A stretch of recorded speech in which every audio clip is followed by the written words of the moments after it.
तुम ले उसका नाम, फिर देखो।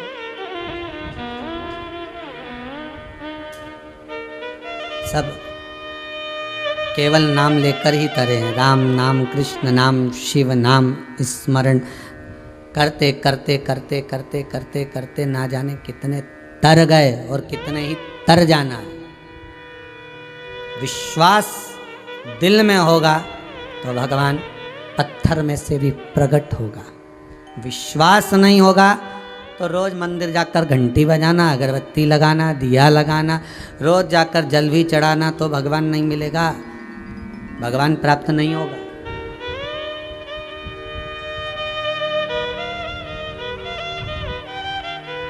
विश्वास है। कितना सुंदर है राम जी तुलसीदास जी मथुरा घूमने को आए तो गोवर्धन पर्वत पर गए, गिरिराज बाबा का दर्शन करने गए, तो तुलसीदास जी ने प्रणाम नहीं करा। सुदास जी ने पूछा क्यों ना कर रहे हो, प्रणाम करो, ये ठाकुर जी हैं। क्या नहीं, इनके हाथ में धनुष बाण नहीं है, धनुष बाण लेंगे तो मैं प्रणाम करूंगा। भगवान कृष्ण को धनुष और बाण लेना पड़ा अपने भक्त के लिए।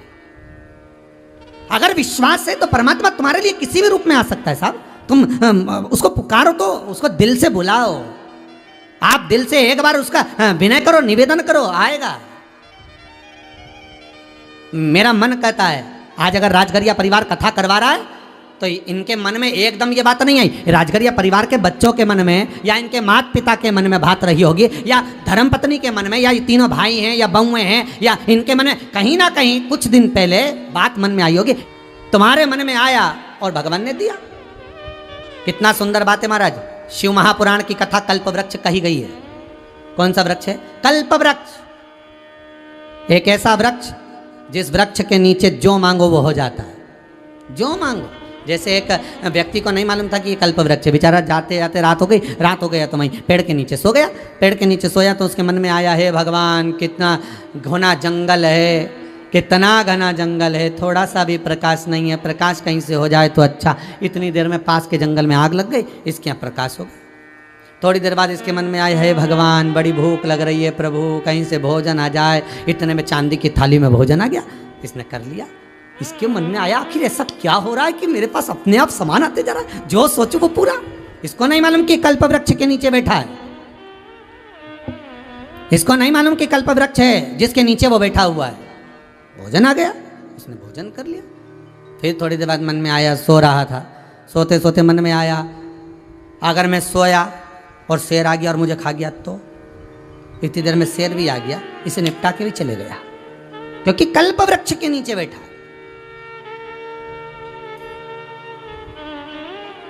शंकर और सती, शंकर और दक्षायनी भी कल्प वृक्ष के नीचे बैठे थे। कुंभज बाबा के यहाँ कथा सुनने गए थे,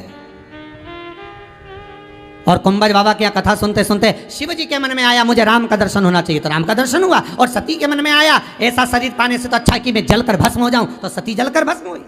कल्प वृक्ष।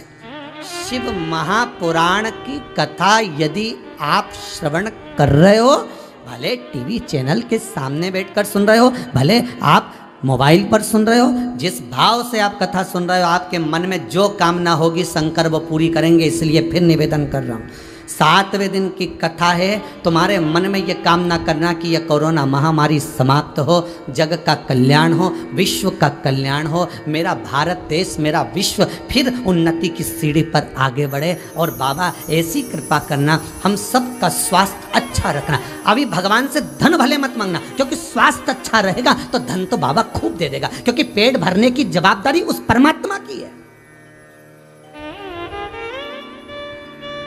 तुम्हें चिंता नहीं करना। अरे पैदा हुए थे तो कौन सी नौकरी करने गए थे रे? अरे ओ भैरू, कौन सी नौकरी करने गए थे? पैदा होने के बाद सर्विस करने गए थे क्या? नौकरी करने गए थे कि मुंबई में जॉब लगी थी तुम्हारी?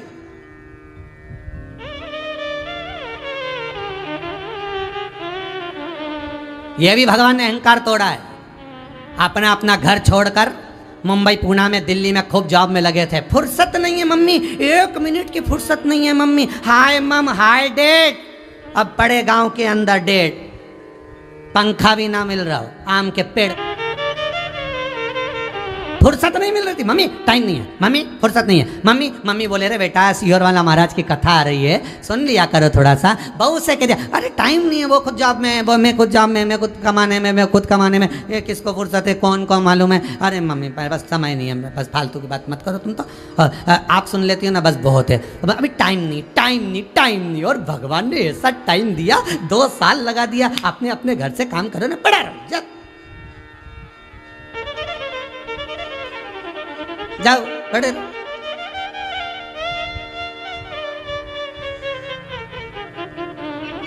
जब फुर्सत बात करन की ना थी महाराज, जब फुर्सत बात करन की ना थी, अब बतियाने वाला कोई नहीं। जब फुर्सत बात करने की नहीं थी और अब दोस्त तो ढूंढ रहे हैं, अरे यार आया कर थोड़ा बात कर लिया कर, फोन मन लगा लिया कर, याद मत कर लिया कर। उसने कहा बेटा जब महारेरिया था तो कभी याद नहीं आई, और हमारा गांव में आते से क्या याद कर ले, हम क्या करें, हम तो कैरी थोड़े नाचार डालें की तरह काम करें। झट कौन पूछे, कितना अहंकार अभिमान, भगवान ने सब का तोड़ दिया, अहंकार एक बार में निपटा दिया। जाओ कितना अहंकार। शिव महापुराण में बैठकर जो मांगोगे वो मिलेगा। तुम शंकर से बैठकर मांगो तो सही, स्नेहपूर्ण वाणी बोलो तो सही। ये कल्प वृक्ष है शिव महापुराण की कथा, ये कल्प वृक्ष है शिव महापुराण की कथा। इसके नीचे बैठकर तुम जो मांगोगे, इस कथा के सामने भले टीवी पर कथा सुन रहे हो, भले मोबाइल पर सुन रहे हो, दिल से जो मांगोगे बाबा पूरी करेगा। ये पक्का है, जरूर करेगा, बस दिल से मांगो, दिखावे से नहीं।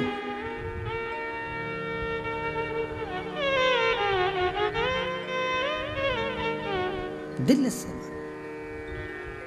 मैंने सारे सहारे छोड़ दिए, बस तेरा सहारा काफी है। मैं कहीं जाऊं ना जाऊं, बस शिव तेरा दरबार, तेरी भजन, तेरा कीर्तन, तेरा स्मरण, तेरा नाम जाप चलता रहे।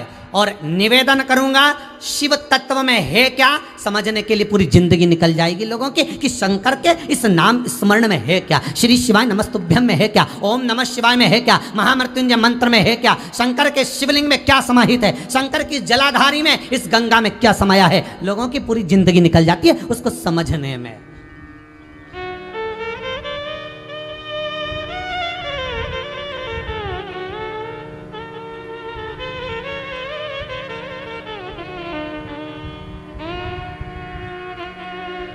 और आज सबसे बड़ी खुशी की बात एक लगती है, सबसे ज़्यादा खुशी की बात एक लगती है कि लोग शिव महापुराण की कथा को सुन सुनकर कम से कम शंकर को जाने तो सही, शंकर का भजन पूजन स्मरण पहचाने तो सही। अब मुझे विश्वास होता है कि आने वाले समय में लोग शंकर की कथा करना भी प्रारंभ करेंगे, कि शंकर की कथा होती क्या, शिव महापुराण को लोग वाचने का आनंद लेंगे। लोग अभी भागवत के रस तत्व में डूबे हुए थे, बहुत रस भरा हुआ है, श्रीमद् भागवत में भी खूब भरा हुआ है, पर अब लोगों के मन में थोड़ा सा तो भाव आएगा कि शंकर की कथा में भी क्या रस, क्योंकि पहले प्रथम वैष्णव, वैष्णव को पकड़ोगे तो भगवान मिलेगा। हमारे यहाँ पुष्टि मार्ग में कहते हैं वैष्णव से, वैष्णव को पकड़ोगे तो भगवान तक पहुंचा देगा। उसी तरह तुलसीदास जी लिखते हैं कि शंकर की कथा का रस तत्व ग्रहण करोगे तो राम मिल जाएगा। श्रीमद् वल्लभाचार्य जी भी अपने आनंद मस्त कहते हैं कि शिव नाम का स्मरण कर कर, श्रीमद् भागवत में वेद व्यास जी लिखते हैं कि भागवत कथा के प्रारंभ में शंकर की कथा का रसास्वादन कर कर कृष्ण प्राप्त हो जाता। राम जी हुए थे प्रकट तो सबसे पहले भगवान शंकर ही दर्शन करने गए थे, और भगवान कृष्ण का प्रकट हुआ था तो सबसे पहले शंकर भगवान ही दर्शन करने गए थे।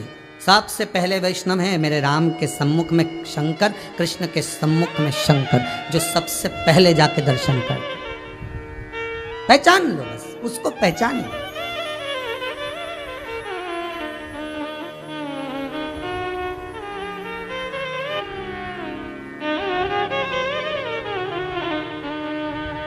मेरे शंकर को जब जिस पल, जिस घड़ी, जिस क्षण आप जान गए, बस शिव सम्मुख आ गया, शिव सम्मुख आ गया।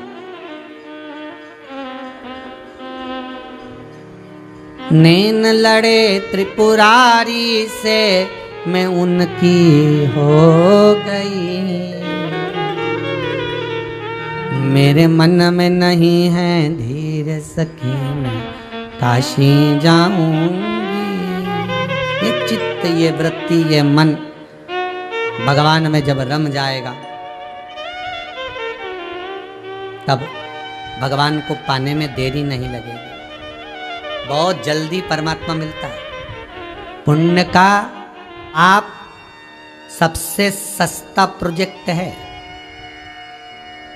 सबसे सस्ता प्रोजेक्ट, बहुत सस्ते में मिल जाता है पाप, पर उसको चुकाने में जिंदगी लग जाती है। देखिएगा, किसी को मार देना, चक्कू मार दो किसी को, मर गया, 1 मिनट लगी, चक्कू गया, मर गया, तड़प तड़प कर मर गया।